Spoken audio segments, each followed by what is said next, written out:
Good morning mga ka-riders, nandito tayo ulit sa RKP para makita natin.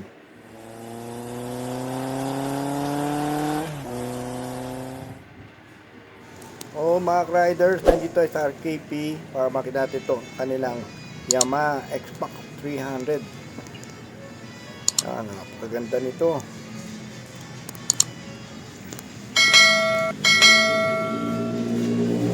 Ang Yamaha X-Pac nito ay mayroong displacement ng makina na 292cc at may maximum power na 27.6 horsepower.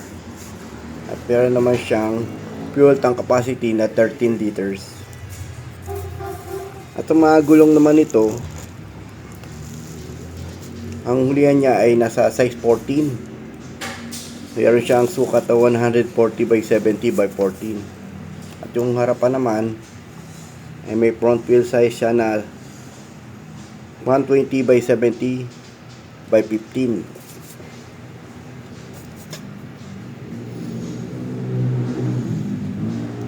Yung sa harapan naman niya, sa front suspension, meron siyang telescopic sport. At sa rear suspension ay meron siyang unit swing.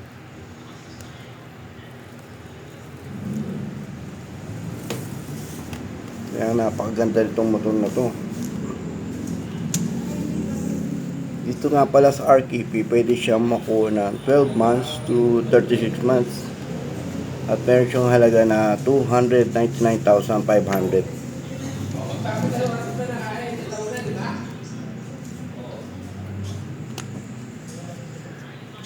Dito nakita yung napakaganda ng harapan ito. Brusko.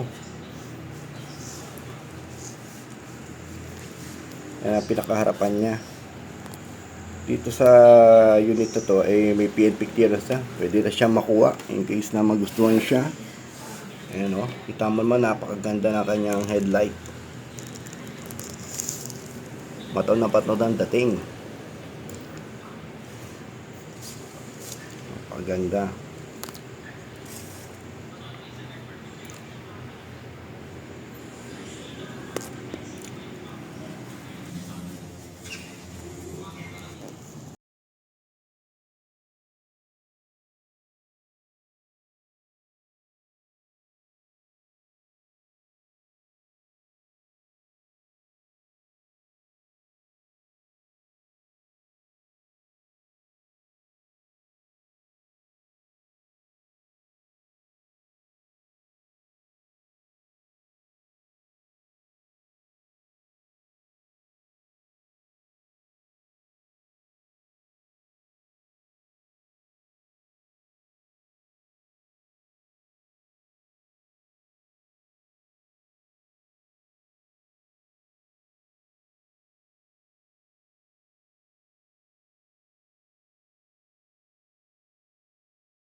Okay, hanggang dito na lamang mga riders.